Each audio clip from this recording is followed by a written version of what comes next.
الحمد لله وأشهد أن لا إله إلا الله وحده لا شريك له وأشهد أن محمدا عبده ورسوله أما بعد. طيب، نواصل اليوم كذلك في قراءتنا في هذا الكتاب المبارك المفيد رحمة الله على صاحبه. Comme dans le dernier ders, on avait vu al-sabr al-aqdarillah, de patienter sur ce que Allah a décrété, qui fait partie de la foi, de croire au destin, qu'il soit bon ou mauvais. اليوم سنأخذ بابين جديدين. On va prendre deux chapitres parce que les deux ils sont courts et ils sont liés l'un à l'autre. Donc on va les prendre ensemble, Inch'Allah. Ils sont très importants car ils touchent à l'adoration de la personne par rapport à sa niya.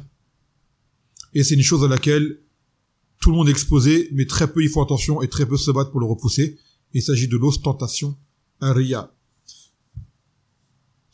قال باب ما جاء في الرياء. Donc au sujet de l'ostentation. Et riya, ça vient de ru'ya, qui est le fait de faire voir, se faire voir. قال الله تعالى فمن كان يرجو لقاء ربه فليعمل عملا صالحا ولا يشرك بعبادة ربه أحدا.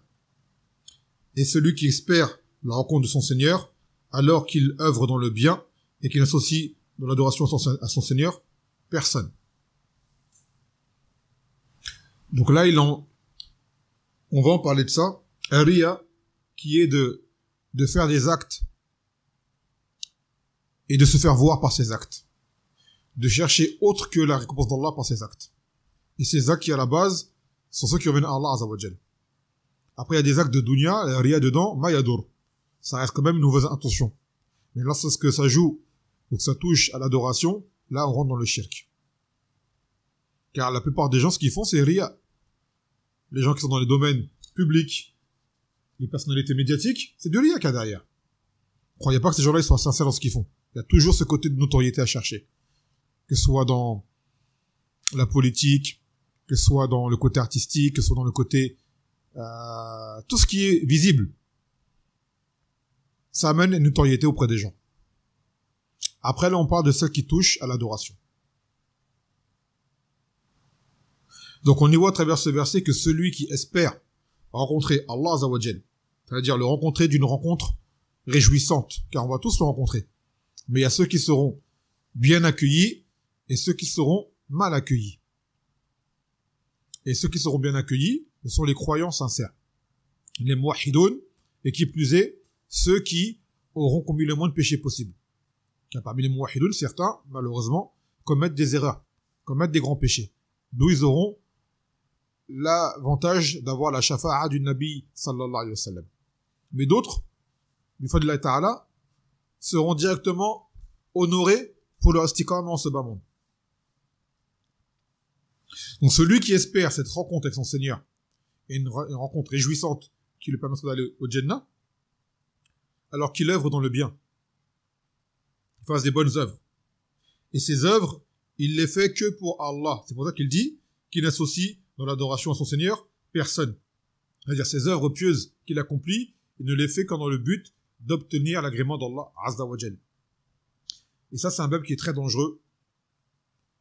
Là, s'il y a un main chez les gens qui font des actes de khayr, comme vous le savez, dans un hadith, c'est venu que parmi les 3 premières personnes qui seront jugées, il y a le savant, il y a quand on dit le savant, c'est tout ce qui est lié à la prédication, savant, imam, prédicateur, celui qui lit le Coran, et ainsi de suite. Il y a l'homme qui faisait des aumônes, l'homme riche. Il y a le combattant fi sabilillah. Et chacun sera interrogé auprès d'Allah Azza wa Jal, pourquoi tu fais telle chose? Et chacun dira, j'ai fait cela pour toi, Allah Azza wa Jal. Et Allah les reprendra chacun en disant, tu as menti. Tu as fait cela pour qu'on dise de toi que tu es, par exemple, le savant, que tu es un savant, que tu lis le Coran, que tu as du ilm, ainsi de suite. D'accord? Et les gens l'ont dit, ils ont fait ton éloge. Et malgré tout, Allah, il sait qui il est, il le jette au feu. Le généreux, pareil. Il dira, j'ai dépensé pour toi. Allah Azza wa Jal dit non, tu as menti, tu as fait ça pour qu'on dise que tu es généreux, ainsi de suite. Et les gens l'ont dit pour de vrai. Tu es au feu. Et le combattant, la même chose. Il dira, j'ai combattu pour toi, je suis mort pour toi. Il a dit, non, tu t'es combattu pour dire que tu es courageux. Et les gens l'ont dit, allez, au feu. Vous voyez, parce que ce sont les actes apparents qui sont souvent les plus convoités à faire. Le ilm, as-sadaqa, yani le karam, et al-shaja'a, fil jihad. Et aujourd'hui, on le voit, principalement à travers la prédication et par rapport à tout ce qui est acte de dépense, que les gens s'exposent énormément dans ce qu'ils font. Et t'en as, ils ont joint les deux ensemble. Ils font la prédication, en même temps, ils font les généreux, à se filmer, à faire des cagnottes, à faire des puits, à faire des choses et des choses et des choses. Vous voyez? Donc en réalité, quand tu fais un acte, Allah Azza wa Jal le voit et le sait. Tu n'as pas besoin de t'exposer. Il y a des choses qui doivent être exposées, certes. Par exemple, quand tu fais la prédication, tu ne peux t'exposer. Quand tu es imam, par exemple, dans une mosquée, tu es exposé. Quand tu es khatib, tu fais les khutbah Jumu'ah, tu es exposé. Quand tu es dans un masjid, tu fais doulouz, tu es exposé. Naam. Mais malgré cela, n'en fais pas plus qu'il n'en faut.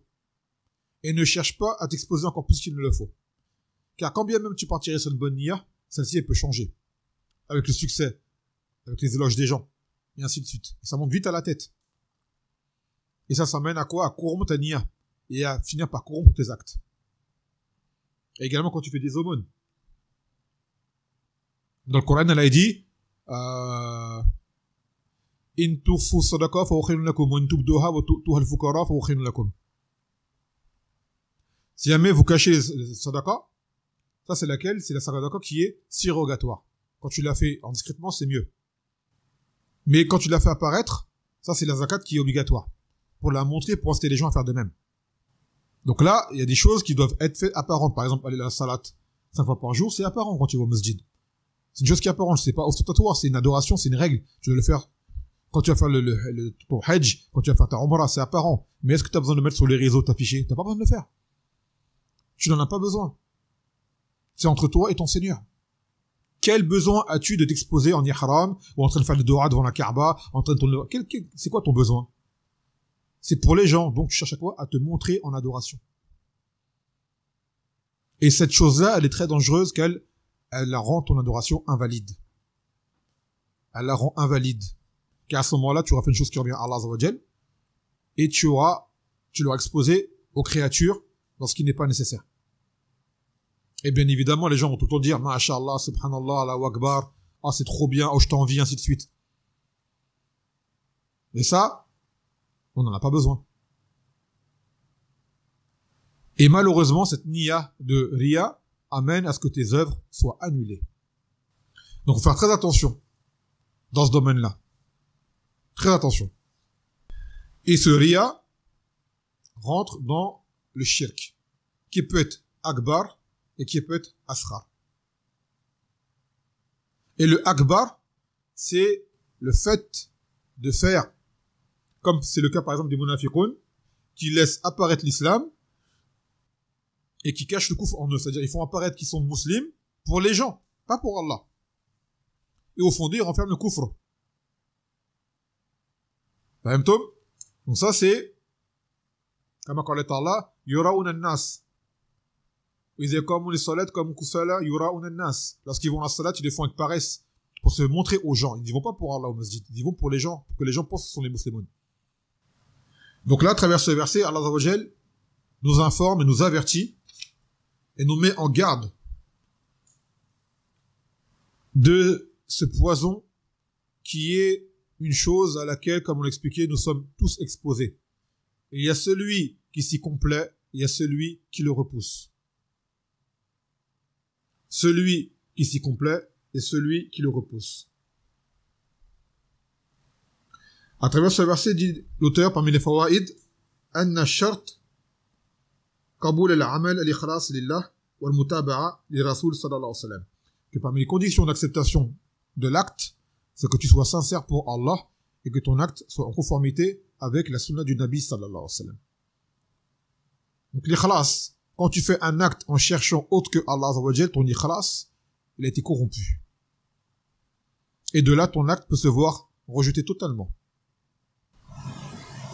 وفي الآية رد على من يستشفع بالصالحين لأن الآية عمت في نفيها ولم تستثني أحدا. Et dans ce verset, on y voit également la négation face à ceux qui demandent intercession auprès des gens pieux. Car cette intercession, on expliquait auprès de qui on la recherche, auprès d'Allah Azza wa Jal. Car il y a lui seul qui accorde cette intercession, et personne d'autre. يقول مناسبة الآية للتوحيد حيث دلت الآية الكريمة على أن العمل لا يقبل إلا إذا كان خاليا من الشرك ومن الشرك الرياء. Ce verset noble vient pour montrer que l'acte ne peut être accepté que s'il est dénué, dépourvu de tout shirk. Et l'ostentation fait partie du shirk. Là, il y a une différence qu'on appelle riya ou soma'a. Les deux, à la base, ils rentrent dans le riya. Ce qu'on nommerait ostentation en français. Sauf que riya, c'est lié à la vision. Et soma'a, c'est lié à l'ouïe, à l'écoute. Donc, soma'a, ça pourrait être plus lié sur ta réputation. Qu'on entende parler de toi. Et riya, c'est le fait de te faire voir. Donc, vous voyez, les deux sont liés l'un à l'autre. L'un implique l'autre. Car si tu veux te faire voir, si tu compares de toi. Si mais tu compares de toi, il faut que tu te fasses voir, de toute façon. Par certaines personnes qui iront dire, un tel on le connaît, il fait ci, il fait ça, il fait ci, il fait ça. ثم يقول في الدليل الثاني. Deuxième dalil. وعن أبي هريرة رضي الله عنه مرفوعا أنا أغنى الشركاء عن الشرك من عمل عملا أشرك معي فيه غيري تركته والشركة رواه مسلم. Il a dit, le Nabi sallallahu alayhi wa sallam, dans un hadith Qudsi, que Allah il a dit, je suis le plus riche parmi les choses qui lui sont associées, c'est lui le plus riche. C'est-à-dire, je me passe comme associé quoi que ce soit. Je n'ai pas besoin d'associer. Et celui qui fait un acte dans lequel il y associe autre que moi, je délaisse lui ainsi que son shirk. Je le délaisse lui ainsi que son shirk. Ce qui veut dire que Allah Azza wa Jal abandonne la personne, son acte et la chose qu'il a été associé. Maintenant, cet acte, c'est là qu'on voit un riya n'annule pas forcément toutes les œuvres. Ça dépend. Quand c'est le riya qui est majeur, akbar, c'est lui qui est asrar. Le asrar, par exemple, c'est une personne qui va faire une ibada. Et de base, c'est une personne qui est mukhlisa. Elle est sincère dans ce qu'elle fait de façon générale. Et des fois, ça lui arrive que dans un acte particulier, le riya, il rentre. Mathalan, il est en train de faire une salat. Mathalan, il fait une salat. Il est tout seul, tout va bien. Des gens rentrent. Et quand tu vois qu'on le regarde, alors il embellit sa salat. Pour qu'on dise qu'il connaît la salat, c'est un faqih. Il sait faire la salat. La salat, il embellit pourquoi? Aux yeux des gens. Si il repousse cette sensation de riya, parce que Shaitan, il vient pour t'y inciter et pour t'y plonger. Mais si le serviteur, alhamdoulilah, en est conscient et le réalise, et qui repousse la chose, alors alhamdoulilah, il n'y a pas de problème. Yasta'iz billah, et il se reprend, et il corrige sa niya. Il n'y a pas de mal. Mais si jamais il perdure sur ce riya, sa salat elle sera invalide. On ne dit pas qu'il aura fait du shirk akbar qui sera sorti de l'islam. Mais cette salat qu'il aura faite, en elle-même, sera invalide. Par contre, celui qui, de base, commence une adoration pour autrui, c'est-à-dire sa niya de base c'est autrui, l'adoration d'office, elle est annulée. D'office. Et cela peut monter au shirk akbar. Ça dépend. D'accord? Ça dépend. Donc, cette riya, quand il vient, on le ressent, il nous revient de le repousser, de faire un djihad nefs, de le repousser. De ne pas laisser s'amplifier et continuer. Il faut le repousser. Se redresser. Tout comme, fait partie de riya, que de délaisser un acte auquel on est habitué pour le regard des gens. Il faut faire attention au contraire. Parce que nous, ils vont dire, il y a des gens, je fais pas la chose. Par exemple, tark al-amal yajli nas riya, comme yaqul les ulama. Délaisser un acte pour les gens, c'est du riya. Par exemple, tu es une personne, tu es habitué, mathalan, à jeûner. À jeûner 3 jours du mois, mathalan. Et tu aimes rester discret dans ce que tu fais, c'est normal. Surtout que le jeûne, c'est une chose qui ne te voit pas. Et il se trouve que, un jour, tu vas être en compagnie de personnes, pour maintes raisons. C'est pas une invitation ou quoi, mais tu seras pas tout seul. Tu dis, ouais, si je fais ça, les gens vont savoir que je jeûne tel et tel jour. J'ai pas envie, donc j'arrête de jeûner. Je ne jeûnerai pas. Pourquoi? Par rapport aux gens. Et ben, à ce moment-là, tu auras fait quoi? Du riya également. On dit, continue ton jeûne. Tu es habitué à le faire, continue à le faire. Ne le délaisse pas pour les gens. Ne te laisse pas pour les gens également. Ce que tu as l'habitude de faire, continue à le faire. Et encore pire, ce qui est obligatoire. Vous savez, il y a des gens, ils ont cette falsafa de dire, moi, ils font des désobéissances pour se rendre modeste. Tu vas trouver des sœurs, par exemple, qui vont dire, moi, j'aime pas le hijab, pour pas que je me prenne pour une pieuse. On dit, le but n'est pas qu'on te prenne pour une pieuse ou pas, le but c'est d'obéir à Allah, Azawajal. Même si tu es une grande désobéissante et perverse, ce hijab est obligatoire. De base. Donc, cette raison, elle est invalide. Quoi que tu fasses, ce hijab, t'es obligatoire. Faut le savoir. Et pareil pour les frères. Voilà. Il dit, moi, je mets pas la barbe parce que j'ai pas qu'on me prenne pour ça et ceci, cela. On dit non, la barbe, t'es obligatoire. Même demain, t'es pareil, t'es un grand pervers, et t'es un grand débauché, cette barbe, t'es obligatoire. Maintenant, nous, c'est sûr que des gens qui font du mal et qui ont un apparent de droiture, ça nuit à l'image de l'islam. Ça nous fait mal au cœur quand on voit des sœurs bien habillées qui font des choses bizarres. Ou des frères qui ont une bonne apparence qui font des choses bizarres. Surtout que les koufars s'en servent. Mais, malgré tout, on dit que ce qui est obligatoire doit être fait. Et si jamais tu dois te cache pas dans l'adoration. Cache-toi dans ton péché.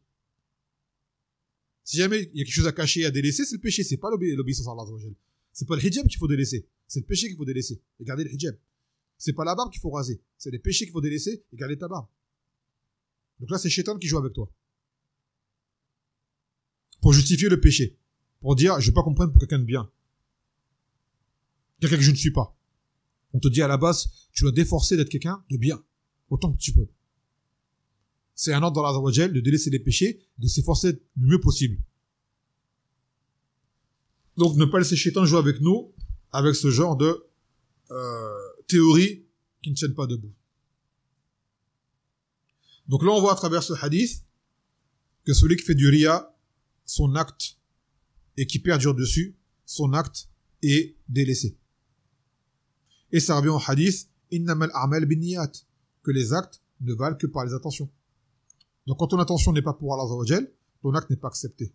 Par le Nabi sallallahu alayhi wa sallam, man kanat hijratuhu ila Allah wa rasulihi, fa hijratuhu ila Allah wa rasulihi. Wa man kanat hijratuhu lid-dunya yusibuha wa imra'atin yunkihuha, fa hijratuhu lima hajara ilayhi. Celui qui fait la hijra pour Allah et son messager, sa hijra sera comptée comme telle. Celui qui fait la hijra pour avoir une part de dunya ou pour une femme qui voudrait épouser, sa hijra sera comptée comme telle. Donc en fait, la raison pour laquelle tu fais la chose, tu seras jugé en conséquence.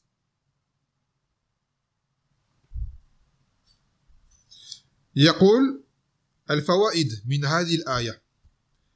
أولا إثبات صفة الغنى المطلق لله عز وجل. On y voit l'attribut de la richesse absolue, que Allah est le riche absolu qui possède tout. Car le ghina, on peut le trouver chez la créature. Tu as des hommes qui sont riches, richissimes, mais leur richesse, elle est limitée.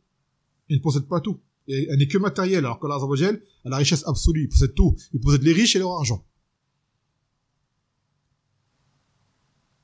Et que Allah n'a pas besoin de sa création. Il n'a pas besoin de nous. Il a bien dit, لو أن أولكم وآخركم وإنسكم وجنكم قاموا في صعد واحد فسألوني فأعطيت كل إنسان مسألته ما نقص ذلك مما عندي شيئا. Il a dit, si jamais tous les hommes se réunissaient, parmi les hommes humains et les djinns, du premier, c'est-à-dire depuis Adam, au premier djinn jusqu'au dernier homme, au dernier djinn, et chacun me demandait ce qu'il veut, et que je donne à chacun sa demande, et vous imaginez les demandes qu'on peut avoir. Il a dit, cela ne réduirait en rien de mon royaume. Kama qala, kama يدخل الخياط البحر عفوا. Cela n'ôterait pas plus de mon royaume que ce qu'une aiguille enlève de l'océan lorsque l'on sort. Tu vois une aiguille comment c'est petit et tu vois l'océan comment c'est vaste. Regarde la comparaison. Rentre une aiguille dans l'eau et ressort là. Qu'est-ce qui sort avec l'aiguille? Rien du tout. Une légère goutte qui coule et qui tombe dans l'eau. Ça veut dire que si on faisait tout cela, cela ne retirait en rien de la richesse d'Allah Azza wa Jal, à l'exemple de cette aiguille dans l'océan. Imaginez-vous. Donc Allah Azza wa Jal n'a pas besoin des associés, il n'a pas besoin de nous. C'est nous, les fuqara, qui avons besoin de lui. ثانيا لا يقبل الله من العمل إلا ما كان خالصا له سبحانه. Que Allah n'accepte des actes que ce qui est fait pour lui sincèrement. ثالثا بطلان ما وقع فيه الرياء من الأعمال. Et celui qui tombe dans le riya dans un acte en particulier, cet acte sera invalide. رابعا إثبات كرم الله المطلق. Ce qui montre la générosité d'Allah Azza wa Jal absolue. Ou plutôt, non, ça peut être l'honorabilité également. Que Allah Azza wa Jal est au-dessus des associés. خامسا إثبات صفة القول لله تعالى على وجه يليق بجلاله. Et on y voit également l'attribut de la parole comme cela revient à Allah Azza wa Jal. Puis Allah, il parle. مناسبة الحديث للباب. Donc maintenant, le hadith par rapport au chapitre. حيث دل الحديث على بطلان العمل الذي وقع فيه شرك من الشرك الرياء. Donc on y voit que l'acte dans lequel le shirk sera tombé, l'acte sera invalide. Et le riya fait partie du shirk. Troisième et dernier dalil de ce bab, avant qu'on prenne le deuxième bab d'après. عن أبي سعيد مرفوعا قال ألا أخبركم بما هو أخوف عليكم عندي من المسيح الدجال قالوا بلى قال الشرك الخفي ويقول الرجل فيصلي فيزين صلاته لما يرى من نظر رجل رواه أحمد. Donc ce hadith vient pour expliquer, ou plutôt pour confirmer ce qu'on a dit tout à l'heure par rapport à la salade qui est embellie pour les gens. Il dit, pourrais-je vous informer de ce dont j'ai encore plus peur pour vous que du Messie Dajjal. Regardez, encore plus peur pour sa communauté du riya que du Messie Dajjal. Ils ont dit, si, dis-nous qu'est-ce qu'il en est. Il a dit, le shirk qui est caché, subtil, c'est que la personne se lève pour faire la salat et se met à embellir sa salat parce qu'elle voit que les gens le regardent. Des fois, ça t'arrive, tu t'en rends même pas compte. Et ça, c'est valable dans plein d'actes. Hein. Des fois, tu lis le Coran, des fois, tu lis le hadith, des fois, tu fais une nasiha à quelqu'un, tu vois qu'on t'écoute. Tout ça. Et plus tu seras exposé à faire des actes de bien, et plus tu seras exposé justement à cette tentation du riya. C'est pour ça que les gens les plus exposés sont, comme dans le hadith cité, savants, imams, prédicateurs, hommes généreux, riches, et les guerriers, combattants. Après, dans ce hadith, quelqu'un pourrait dire, comment ça? Alors que le Nabi sallallahu alayhi wa sallam a dit que la plus grande fitna qu'il y aura, c'est le Messie Dajjal. C'est le fitna qui est général. Parce que le fitna du Messie Dajjal, elle aura lieu à un moment particulier. Beaucoup d'entre nous ne la verront pas. C'est la plus grande fitna qu'il y aura sur terre. Mais elle aura lieu à un moment et elle s'arrêtera. Alors que le riya existe depuis la création de l'homme jusqu'à la fin, jusqu'à son extinction. Donc tout le monde est exposé au riya, mais tout le monde ne sera pas exposé au Messie Dajjal. Par contre, à notre échelle, la fitna du Messie Dajjal, on est exposé de quelle façon? De toute personne qui appelle au faux dans son suivi. Cela, c'est un indice pour nous dire que si aujourd'hui, là, avec tous les éléments qu'on a, comme preuve sur l'innovation, sur les égarés, et qu'on suit des gens mauvais, alors si le Messie Dajjal était venu, comment on aurait réagi avec les choses miraculeuses qu'il va faire? Est-ce qu'on aurait résisté? Regardez aujourd'hui comment des gens viennent et arrivent à nous égarer. Avec peu de choses. Et pourtant, il y a des signes. Des gens conseillent, attention à telle chose, c'est pas de la sunna. Attention à telle chose, c'est pas de l'islam. Attention à telle chose. Et les gens, non, ils sont éblouis. Ils sont épatés. Ils refusent les nasiha. Ils refusent les mises en garde, qui sont légitimes. On se dit, subhanallah, si quelqu'un d'aussi petit, avec autant d'ignorance, a pu t'égarer, Mais lorsque le Messie Dajjal va venir, qu'est-ce qu'il t'aurait fait? Donc pour nous, c'est un aperçu pour nous mettre, on va dire, au pied du mur. Et le tarzir de la fitna de Messie Dajjal, c'est la fitna, c'est le tarzir de toute fitna, de tout égaré. De ne pas suivre les gens qui, sous couvert de din, appellent au faux. Et ils ont toujours des signes pour les reconnaître. Toujours.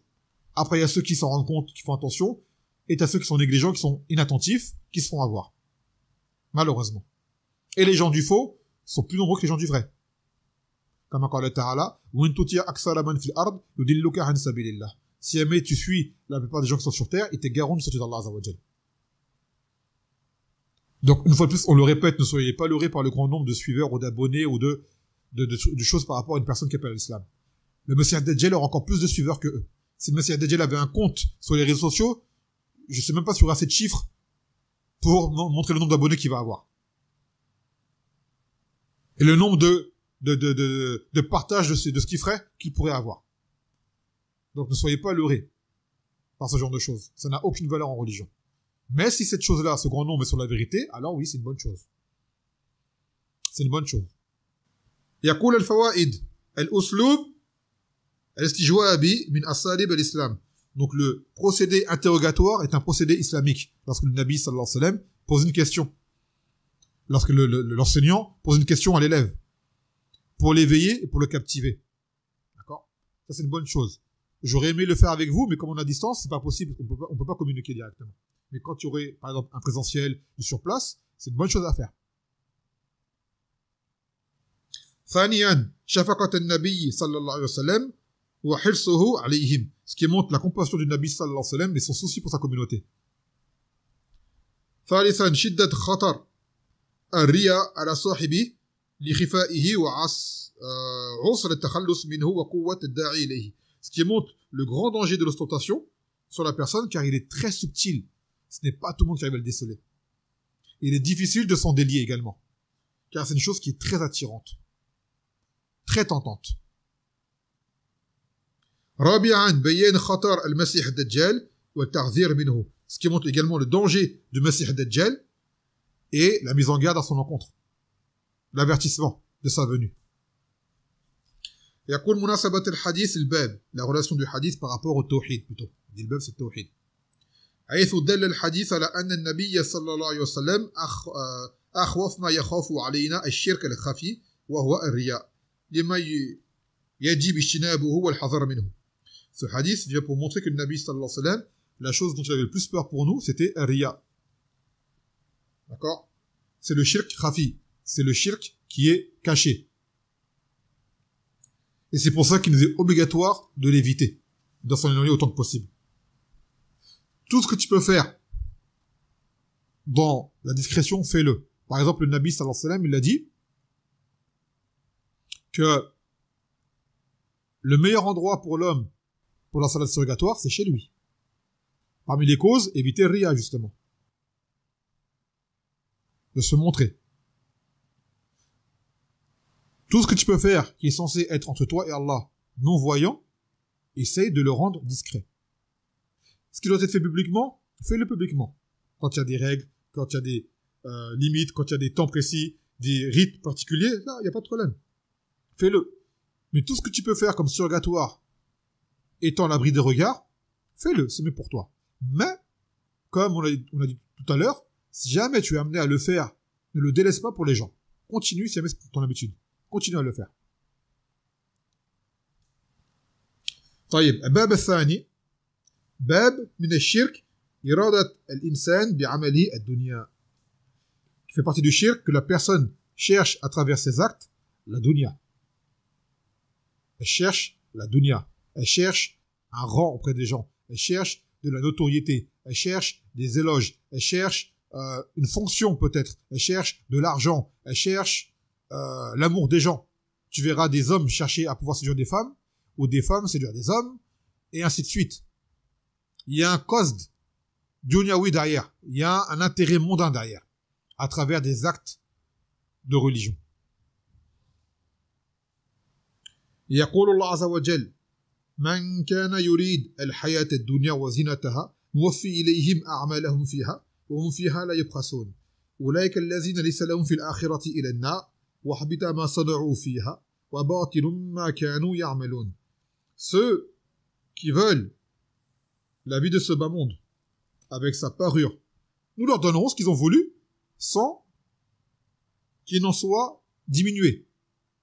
Ceux-là qui dans l'au-delà n'auront que le feu et dont leurs œuvres seront annulées pour ce qu'ils ont commis. Et que leurs œuvres seront annulées pour ce qu'ils ont commis. Donc là, on y voit que celui qui fait un acte qui, de base, doit être pour Allah Azawajal et par lequel il cherche un intérêt mondain, que cela rentre dans le riya, bien évidemment, et que celui-ci, son acte sera annulé et qu'il aura pour rétribution d'aller au feu. C'est la menace qui plane sur lui. Ce qui montre que cela est parmi les grands péchés. Et le hadith cité des trois tout à l'heure, du qari, du lecteur du Coran, savant prédicateur, ou du riche qui est généreux, ou du combattant, rentre dedans également. Ça rentre dedans également. J'ai, pour ceux qui sont nouveaux sur la chaîne ou qui sont nouveaux dans les doulos, j'ai il y a quelque temps fait une muhadara à ce sujet-là, sur la dawa salafiyya, cette nouvelle version qu'il y a par rapport au matérialisme qu'on y trouve, chose qui n'était pas présente auparavant. Alors que la dawa salafiyya, c'est une dawa normalement d'ascétisme, de désintérêt. Et aujourd'hui, on y voit que il y a beaucoup d'appât du gain, beaucoup de commerce qui rentre, beaucoup de dunya, beaucoup d'histoires d'argent, et ainsi de suite. Et ça, c'est un grand danger. Et cela concerne ce chapitre. Les grandes cagnottes pour obtenir des choses. Les cours payants et qui sont vendus à la manière qu'on vend un article comme on le trouverait à Carrefour ou à Auchan. Ce profit mondain qu'il y a sur les gens qui sont naïfs, qui malheureusement n'y voient que du bien parce qu'ils sont habitués justement les gens tout le temps à payer les choses. La religion ne s'achète pas, ne se vend pas. Sachez-le. Ce que ces gens-là font n'est pas de la da'wa salafiyya, les salafs n'étaient pas là-dessus. Et les savants eux-mêmes, même contemporains aujourd'hui, ne sont pas là-dessus. Sachez-le. Alors qu'ils sont les gens qui sont les plus en droit d'être payés pour ce qu'ils font. De demander en contrepartie un salaire, je veux dire, à leurs élèves. Et pourtant non. Et là on parle bien d'être payé en contrepartie par les élèves. Quoi, pas quelqu'un qui te paye une structure, une école qui n'a rien à voir avec les élèves. Ça c'est autre chose. Tu es prof dans une école, dans une université, ou je sais pas moi, une mosquée te dit viens, on veut que tu viennes chez nous et t'es payé pour faire ça et ça et ça. Ça c'est autre chose. Bon, on parle de quelqu'un qui vend ce qu'il a. Je vous donne des cours pour tant. Donne des cours pour tant. Aux gens. Donc ça, j'en ai déjà reparlé, Inch'Allah, avec les Adila et avec les conseils des savants par rapport à ça, pour ceux qui veulent écouter, pour ne pas avoir à ressasser les mêmes choses. Et je continue à vous mettre en garde. Car souvent, les gens ne savent pas qui écouter et vers qui aller. Plein de gens ont des beaux discours. Et sûrement sont sincères dans ce qu'ils font. Et ils ont un discours qui de base est correct. Mais ils ont des procédés qui sont, eux, illégitimes. Je vous conseille, quand vous voyez un compte d'un prédicateur, qui qu'il soit, qu'il ait étudié 50 ans chez Cheikh Intel, qu'il soit diplômé de telle et telle université, qu'il ait appris telle et telle chose, qu'il ait tant de teskia, tu vois un lien PayPal, une demande de don, mets-le de côté. Mets-le de côté. Car ça, c'est la mendicité au nom de la religion, c'est une chose qui est très mauvaise. Donc ça, c'est déjà des alamat pour vous montrer qu'il y a un problème. D'accord? Je vous mets en garde. Les gens qui font, déjà je conseille ceux qui font cela de délaisser cette façon de faire. De mendier au nom de la religion. Tu as un besoin, tu te débrouilles pour avoir ton besoin. Tu vas travailler. Ou alors, au pire, tu t'endettes. Ou alors, tu parles aux gens en privé, parmi les gens que tu connais, parmi les bienfaisants qui ont des moyens. Il n'y a pas de problème par rapport à ça. Maintenant, tu t'exposes et tu demandes des dons pour des choses qui ne sont pas vitales, pour du matériel, pour une structure. Ça, en religion, il n'y a pas. Cette façon de faire, elle n'est pas bonne. Du tout, du tout, du tout. Donc, je vous mets en garde. Dès que vous voyez ce genre de choses avec un lien PayPal pour faire un don ou je ne sais quoi, ou des cagnottes ou quoi, ces gens-là, mettez-les de côté. C'est ça ce qui délaisse leur procédé. Et aujourd'hui, c'est très, très répandu. Extrêmement répandu. Et ça, c'est une chose qui n'est pas nécessaire. C'est juste pour avoir mieux, alors que la base, elle est là. Si jamais tu as du ilm, concrètement à donner aux gens, le matériel n'est que secondaire. Et malgré tout, on est persuadé que si jamais tu es sincère, Allah va te donner ce qu'il te faut. Vous savez, souvent, quand les toulab ils viennent dans les marakis de Ahl-Sunnah, par exemple ici au Yémen, ils n'ont pas d'argent, par exemple. Beaucoup. Même pour acheter le livre pour le ders. Le shiri dit, écoute-moi bien ce que je vais te dire. Viens au ders. Fais des dora et crois-moi que le livre, tu vas l'avoir. Tu n'auras pas fait de ders alors que Allah Azza que le livre, tu vas l'avoir. Si jamais tu es sincère, tu veux vraiment ce ilm et que tu n'as pas les moyens d'avoir le livre, Allah va t'ouvrir les portes, ce livre, tu vas l'avoir d'une façon ou d'une autre. Et Firlin, on le voit à chaque fois. Des toulab, ils viennent, ils n'ont rien, et au final, toujours quelqu'un tient le livre, cadeau, où il y a une distribution, où il a eu l'argent, il a pu l'acheter, ainsi de suite. Sans qu'il laisse rabaisser à tendre la main. Allah, il sait Tania, il sait ce qu'il y a, il va te donner ce dont tu as besoin. Tu n'as pas à t'inquiéter. Tu n'as pas à te rabaisser à tendre la main pour ce genre de choses. Maintenant, on te propose, pas de mal que tu acceptes. C'est un don qu'on te fait, pas besoin que tu acceptes. Le Nabi sallallahu alayhi wa sallam acceptait les cadeaux.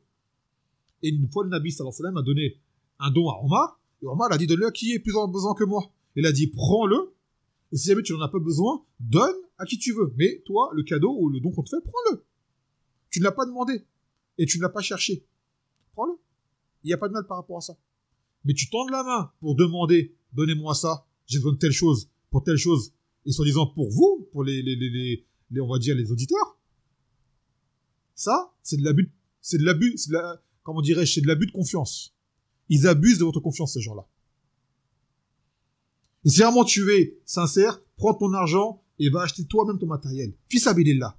C'est l'argent n'est pas perdu. Et t'as pas les moyens, bah, contente-toi de ce que t'as comme matériel et Allah il mettra la baraka, même avec un matériel bas de gamme. Tu n'as pas à avoir peur. Tu n'as pas à avoir peur. Donc, je vous remets en garde. Attention à ces gens-là. Attention à ces procédés et ne vous faites pas leurrer par leur tezkiya, par leur diplôme, par leurs abonnés, par leur belle langue arabe, par le Coran, tout ce qu'ils ont comme ma'loumat, ça c'est pas ça qu'il faut regarder. Il faut regarder les actes. Est-ce que les actes sont en conformité avec la voie des salafs? Parce qu'aujourd'hui beaucoup de gens se disent salafis, ils ignorent la voie des salafs. Ils sont salafis parce que quoi? Ils écoutent tel shir, ils écoutent tel prédicateur. C'est pas ça la salafia. Ça c'est une partie de la salafia. La salafia c'est revenir aux premiers, les salafs, qui étaient les compagnons et les tabi'in ou adba'a tabi'in et ainsi de suite, les imams. Comment ils étaient dans leur religion, comment dans leur prédication, comment ils étaient, est-ce qu'on est comme eux ou pas? Les gens vont dire, je sais pas. Si tu sais pas, c'est que tu connais pas les salafs. Tu t'affiles à des gens que tu ignores. Tu as beau suivre tel prédicateur aujourd'hui, ça veut pas dire que t'es salafi, vraiment comme on va dire au sens pur du terme. Car si demain ce salafi, ce frère-là, il s'égare, tu vas t'égarer avec lui, parce que tu vas croire que c'est lui la référence. Mais comme il disait l'imam Malik ou l'imam Ahmed, Khudhu min hisu ma akhadna. Prenez de là où nous avons pris. C'est-à-dire à la source. Kitab wa sunnah. Kitab wa sunnah. Et après, des gens sont là pour te clarifier, comme les savants, les prédicateurs, les enseignants, et ainsi de suite. Ne te fais pas avoir. طيب. Donc, يقول في الفوائد من هذه الآية أن الله قد يجازي الكافر في الدنيا على حسناته وكذا طالب الدنيا فلا يبقى معه في الآخرة شيء من ثواب أعماله. Il a dit que Allah Azza wa Jal, il se peut que il accorde au kafir dans ce bas monde, pour ses bonnes actions, à lui-même, des avantages. Et également pour ceux qui veulent la dunya, qui fait des efforts, Allah lui donne ce qu'il veut. Mais dans l'au-delà, il n'aura rien. Regardez les gens aujourd'hui, ils font des efforts dans ce bas monde pour un travail. Et ils en sont rétribués. Des gens qui font des efforts, leur travail porte ses fruits, comme on dit, même chez les koufars. C'est une loi universelle d'Allah Azza wa Jal. Tu fais des efforts, tu fournis à des efforts, tu auras les fruits derrière. Tu auras les fruits derrière.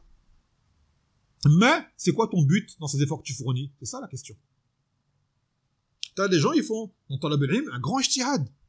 Beaucoup d'efforts. Mémorisation, assidu au doulou, c'est tout. Mais c'est quoi leur niya derrière? Qu'est-ce qu'ils veulent derrière cela? Ensuite, ils seront rétribués en fonction de leur intention. Quand t'as des gens, parmi les innovateurs, qui sont très studieux. Ils font beaucoup d'efforts. Vraiment. Mais, la niya, elle est où? C'est ça le problème. Et cette niya, malsaine, elle apparaîtra à travers quoi? À travers ses procédés par la suite. ثانيا أن الشرك يبطل الأعمال, que le shirk, ça annule les œuvres. ثالثا طلب الدنيا بعمل الآخرة مبطل له, que vouloir la dunya avec des œuvres de l'au-delà, cela annule l'œuvre que tu as faite. Quand on dit ça annule l'œuvre, c'est-à-dire Yom al-Qiyamah, tu n'auras rien. Mais quand ce bas monde, on voit les fruits. Par exemple, quelqu'un, il a pris le Coran bien minutieusement pour être un récitateur, par exemple, connu. Il veut le succès, il veut la notoriété. Et ben Allah, peut-être qu'il a fait un grand effort, le Coran, il va l'avoir par cœur pour de vrai. Il va être mutqin, il sera minutieux, il aura une belle voix, il sera célèbre, il aura ce qu'il veut en ce bas monde, mais Yom al-Qiyamah, quand Allah va le saisir, il saura pourquoi il a fait tous ces efforts-là. Mais en ce bas monde, ce qu'il cherchait à avoir, il va l'avoir. Du moins, il se peut qu'il l'ait. Et beaucoup de gens ont obtenu ce qu'ils voulaient. Et les gens ne se rendent pas compte. Mais Yom al-Qiyamah, ils sauront à qui ils avaient affaire.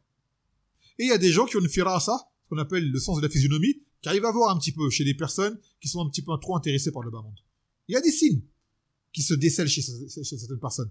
Il y en a certains, on arrive un petit peu à le voir. Que tu dis, lui là, ah là, je doute de lui.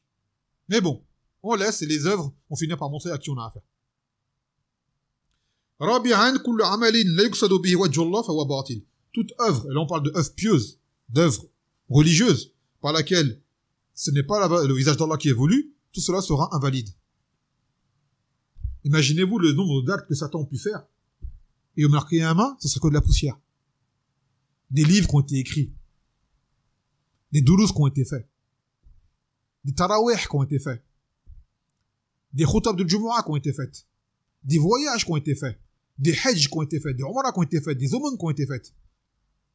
Toutes ces choses-là, des efforts qui ont été faits. Même des combats pour certaines personnes qui ont été faits. Et au Qiyamah, t'arrives devant Allah, t'as rien. Rien du tout. Pourquoi? Parce que ta niyyah n'était pas pour lui. Subhanallah. Donc faut faire. Vous comprenez pourquoi le Nabi sallallahu alayhi wa sallam avait vraiment peur de cela pour nous. Ce n'est pas à prendre à la légère. طيب. Deuxième et dernier dalil de ce bab. يقول في الصحيح عن أبي هريرة رضي الله عنه قال رسول الله صلى الله عليه وسلم تعيس عبد الدينار وتعيس عبد الدرهم تعيس عبد الخميصة وتعيس عبد الخميلة إذا أعطي رضي وإن لم يعطى سخط تعيس انتكس وإذا شيك فلا انتقش طوبى لعبد أخذ بعنان فرسه في سبيل الله أشخص رأسه ومعبر قدماه إن كان في حراسة كان في حراسة وإن كان في ساقة كان في ساقة واستأذن لم يؤذن له وإن شفع لم يشفع. Dans ce hadith, le Nabi sallallahu alayhi wa sallam, il a dit que périsse le serviteur des dinars. Le dinar, c'est la monnaie qui est en or.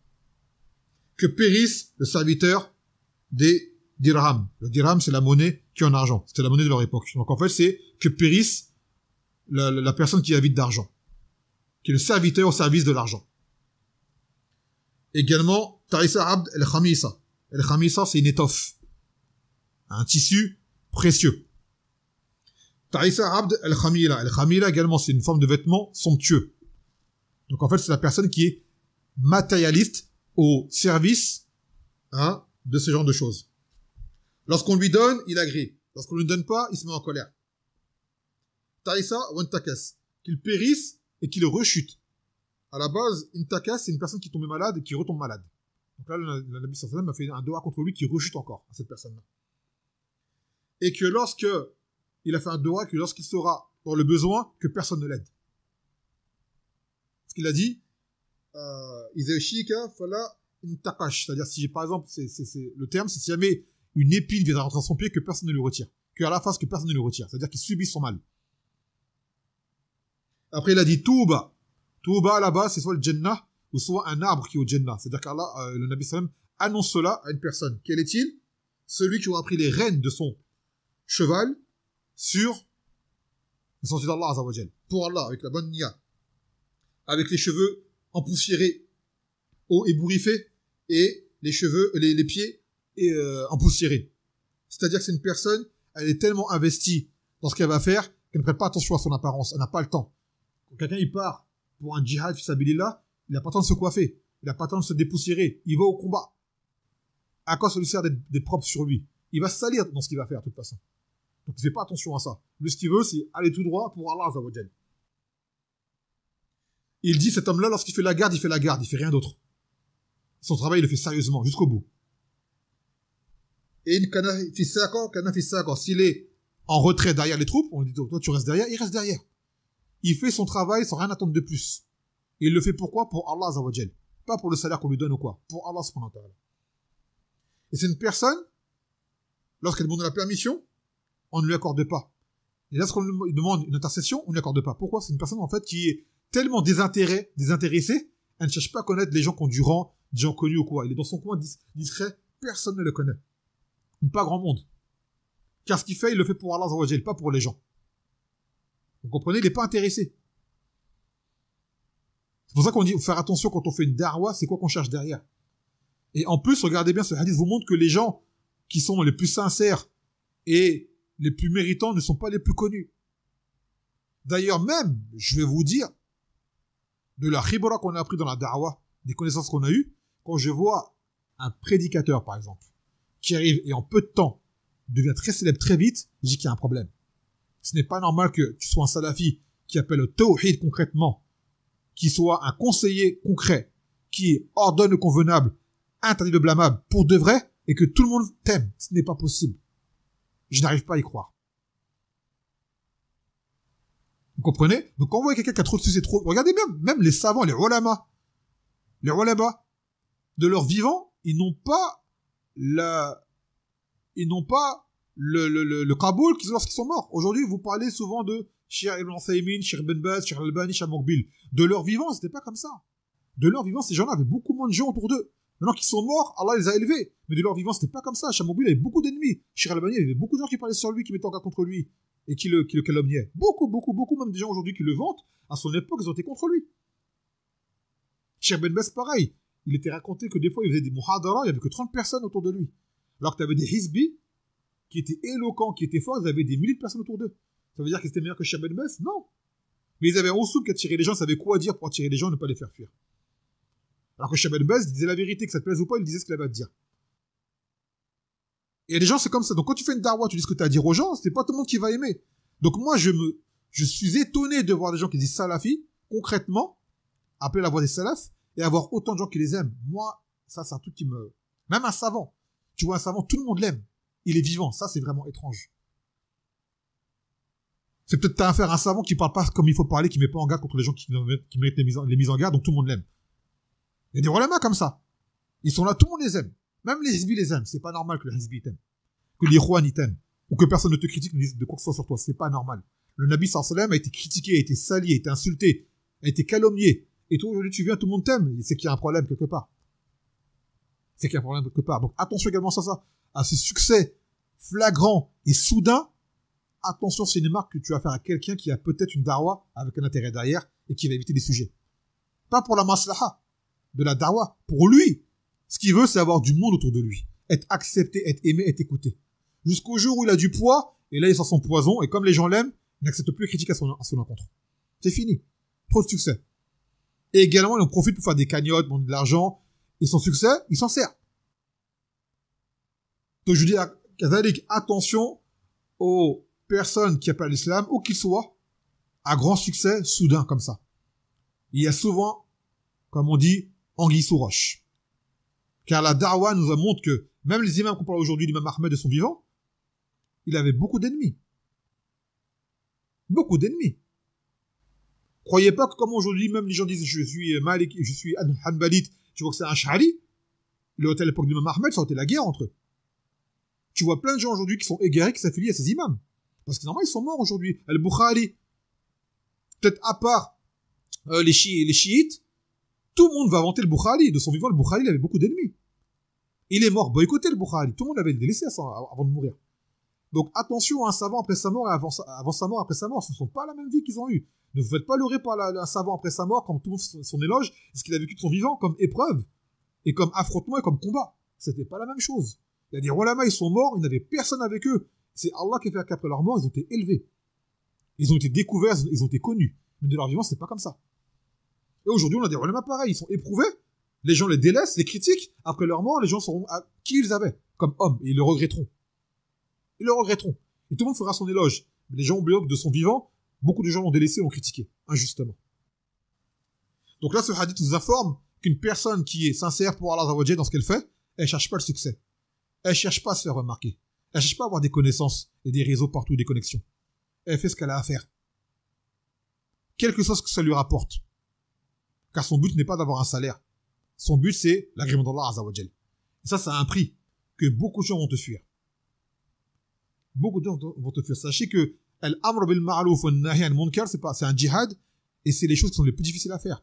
C'est pour cela d'ailleurs que les Banu Israël, ils ont été maudits. Car ils n'interdisaient pas le mal que les gens faisaient, même ils le faisaient. Ils disaient à quelqu'un, crains Allah pour le péché que tu fais, et le lendemain, ils mangeaient avec lui. Aujourd'hui, les gens, on a beaucoup de lâcheté par rapport à ça. Al-Amr bil Ma'ruf wa Nahy anil Munkar. Donc tout le monde fait une darwa qui est belle, on parle bien, tout est beau, tout est gentil. Dès qu'il y a un péché, on dit rien, on fait genre non, il y a khilaf. Non, faut dire, c'est haram, t'as pas le droit de le faire. Que tu sois content ou pas content, c'est haram, t'as pas à le faire. Tu peux me dire, je suis dur, j'ai du roulou, j'ai un dalil, j'ai des fatawa, t'as pas à le faire. Telle chose est obligatoire, il faut que tu la fasses. Il n'y a pas les sentiments, non, tu dois le faire, la chose. Ça te plaît pas, je vais te le dire, c'est tout. Celui que ça plaît pas, il se fait du mal qu'à lui-même, hein. Celui qui refuse le haqq, ne se nuit qu'à lui-même. Celui qui a dit le haqq, il est récompensé, et on espère que Allah Azza wa Jalla l'élève. Celui qui refuse le haqq, ne se nuit qu'à lui-même. Faut savoir ça. Un tel, ouais, je l'écoute pas, il est trop dur, un tel, il fait nanana. Mais sa dureté, si elle est réelle, il faut que tu l'acceptes. Car le fuir, c'est fuir un haqq, et le faux va te rattraper. Malheureusement. Donc, la mujamala, la complaisance, les fausses politesses, en religion, ça paye pas. Au contraire, ça nuit aux gens. Donc, regardez également celui qui a investi, il y a des choses sur lesquelles il fait pas attention. Par exemple, là, on vous apprend celui qui part en combat, qui investit, il fait pas attention à son apparence. Pendant aujourd'hui, ils font des vidéos, il leur faut la caméra dernier modèle. L'image nickel parfaite. Déjà, le tassoul, c'est interdit, mais il lui faut le matériel haut de gamme, le micro haut de gamme, la pièce haut de gamme. On dit pourquoi? C'est quoi le but d'avoir tout ça? Si c'est pour Allah Azza wa Jalla, voilà, même on te met un lecteur cassette. Avec les cassettes, là, vous savez, avec les bandes, là, qui s'est mangé à l'époque, là. On était dans le... Il y en a parmi vous, ils n'ont pas connu. Je pense les générations qui sont nées après les 2000, vous n'avez pas connu. Mais le Walkman, c'est comme un baladeur. Dans lequel on mettait les cassettes pour à l'époque dans le haram écouter de la musique. Hein? Même on te met ça pour ton ders, t'as que ça, ben prends-le et fais ton ders. Et après, diffuse. C'est pas un problème. Ça ne changera auprès d'Allah Azza wa Jalla. Quand je dis ça, j'extrapole, bien sûr. Parce que maintenant, c'est un moyen qui n'existe plus. Il faut faire comprendre que ce que tu es à ta portée, prends-le, ça ne réduira en rien de ta récompense. Non. يقول الفوائد من الحديث جواز الدعاء على أهل المعاصي على سبيل العموم, qu'il est permis d'invoquer contre les gens des péchés et de façon générale. C'est le Nabi sallallahu alayhi wa sallam, il a fait des dua contre les gens qui sont accros à l'argent. ثانيا ذم شدة الحرص على الدنيا, que cela est un blâme contre les gens qui sont trop avides de dunya. ثالثا من كانت الدنيا أكبر همه وقع في المشاكل, celui dont la dunya est le principal souci tombera dans les problèmes. Et je pense que vous l'avez tous vu ça. Wallah, une fois je demandais à un frère, un jeune frère, je lui disais quels étaient les meilleurs moments de ta vie? C'était le mieux. Il m'a dit quand j'ai pas d'argent. Wallah, il a dit vrai. Et parce que je pensais à rien et j'étais libre et et je pouvais faire. Il m'a dit quand j'avais pas d'argent, j'étais plus consacré à ma religion que quand j'avais de l'argent. Quand j'ai de l'argent, j'étais occupé à le dépenser, à l'investir et voilà. Quand j'ai pas d'argent, j'avais rien d'autre à faire, donc j'étais dans la religion plus. Et regardez, les pauvres vont rentrer au Jannah 500 ans avant les riches. Pourquoi? Parce qu'ils n'auront pas de compte à rendre pour l'argent qu'ils n'avaient pas. Comment tu l'as eu, comment tu l'as dépensé? J'en avais pas. Donc ils rentrent au paradis directement. Ça ne veut pas dire qu'ils sont forcément meilleurs. T'as des riches qui sont très mérités, qui ont beaucoup de valeur, que beaucoup de pauvres. Mais le riche aura des comptes à rendre sur l'argent comme il a eu et dans quoi il a dépensé. Et moi, je lui racontais, voilà, qu'on était à des mèches, on n'avait rien. C'était les meilleurs moments de ma vie. Léger. Pas le souci d'argent. Bien sûr, c'était dur, la pauvreté. On vous le ment pas, on vous le cache pas, c'est dur d'être pauvre. C'est une pression. Et c'est une responsabilité quand on a des gens à charge. Femmes, enfants. Mais, quand on a passé le cap et qu'on a des moments d'aisance, on se dit, en réalité, quand j'avais pas d'argent, j'étais moins occupé, j'étais moins maftoun, j'étais moins apeuré, j'étais moins inquiet, voilà, j'étais plus libre dans ma tête. Et j'étais plus vers Allah Azza wa Jal que maintenant. C'est une réalité, je pense que vous l'avez tous ressenti ça en vous. رابعا استحباب الاستعداد للجهاد قبل وقيل يجب, qu'il est recommandé de se préparer pour le djihad et voir si l'heure est obligatoire. Et bien sûr, on se dit tout le temps quand on parle de djihad, on parle de djihad légiféré sous la bannière d'un gouvernement islamique avec un gouverneur. فضل الجهاد في سبيل الله qui est le mérite du djihad في سبيل الله ثالثا الانضباط العسكري من التعاليم الإسلامي que la préparation militaire fait partie des choses rudimentaires en islam. Le Coran Allah il dit وَأَعِدُّوا لَهُمْ مَا اسْتَطَعْتُم مِّن قُوَّةٍ préparez-leur ce que vous pouvez comme force. Donc il convient au gouverneur de préparer cela, les forces armées et autres. Et les koufars ils l'ont compris, hein. Le plus grand investissement dans les pays c'est dans l'armement, c'est dans l'armée. Les koufars ils l'ont compris ça. سابعا فضل حراسة الجيش, le mérite de faire la garde des troupes. ثامنا يقاس المرء بعمله لا بمظهره, que la personne on la prend en compte par rapport à ses actes et pas par rapport à son apparence. T'as des gens ils ont une apparence elle est très belle, mais le fond il est très mauvais. Et t'en as ils ont un fond qui est très bon et l'apparence cache cela. Tu ne sais pas à qui tu as affaire. Bien sûr le meilleur c'est d'avoir une apparence le mieux possible quand il y a besoin évidemment. Mais ça doit pas être la priorité pour la personne en fonction des situations. Il y a une situation, des fois, t'as pas le temps de te faire propre, vraiment. T'as autre chose de plus important. Et t'as des fois, par exemple, le vendredi, on se fait propre, on met les meilleurs vêtements, pour le jour du Eid, ainsi de suite. L'apparence, elle est prise en compte. Mais t'as des situations, t'as pas le temps de le faire. Tant homme que femme. T'as des situations, tu n'as pas le temps de le faire. Imagine-toi, demain, une femme, elle va accoucher, et avant d'accoucher, elle dit, je vais me maquiller, je vais me faire belle, je vais me coiffer. Pourquoi tu vas te faire belle et te coiffer pour accoucher? C'est quoi le rapport? Là, tu vas être une situation difficile de douleur, de grand mérite, t'as pas le temps d'être belle pour ça. Là, ce qu'il faut, c'est que tu sois prête, psychologiquement, pour affronter cette épreuve. Pas de te faire belle pour ça. Je vais accueillir mon bébé, je vais être belle quand mon bébé, il sort. Ça verra rien à ce moment-là. Vous voyez? Mais elle veut se faire belle pour son mari à d'autres moments, oui. Et le mari, pareil. Il y a d'autres moments, t'as pas le temps. C'est pas le moment. Donc, en fait, chaque chose a sa place. تاسعا لا يلزم من وجاهة الشخص عند الله وجاهته في الدنيا. Que une personne peut avoir un rang cependant auprès d'Allah qui n'est pas forcément apparent auprès des gens. Des gens peuvent avoir un haut très rang et qu'il y a personne qui les connaît ou très peu de monde. Et pourtant, auprès d'Allah, ils ont un haut rang. C'est-à-dire, c'est pas les gens qui ont le plus gros rang, comme je disais tout à l'heure, c'est pas ceux qui ont le plus de suiveurs et on va dire d'auditeurs ou de visionneurs ou de likes ou de partages qui sont forcément les plus élevés auprès d'Allah. Ne vous faites pas duper par cela. Mais celui qui est sur le haqq et qui a cela, c'est une bonne chose pour lui. Non. Donc, نكمل مناسبة الحديث الباب, la relation du hadith par rapport au chapitre. عفوا التوحيد. حيث دل الحديث على أن من كانت الدنيا غاية أمره ومنتهى قصده فقد عبدها واتخذها شريكا مع الله. Celui dont la dunya est son objectif final et son but, alors sera un serviteur de la dunya. Et il aura en fait associé la dunya à Allah Azza wa Jal. Non, donc attention à ça, à l'accroche à la dunya et d'obtenir la dunya. Prends ce que tu peux de la dunya dans ce qui est utile, bien évidemment, comme a dit Ta'ala, wala tansa nasibaka min ad-dunya. N'oublie pas ta part de la dunya, mais pas sur le compte de ta religion. Pas sur le compte de ta religion. نكتفي بهذا القدر. فسبحانك وبحمدك لا إله إلا أنت أستغفرك وأتوب إليك والسلام عليكم ورحمة الله وبركاته.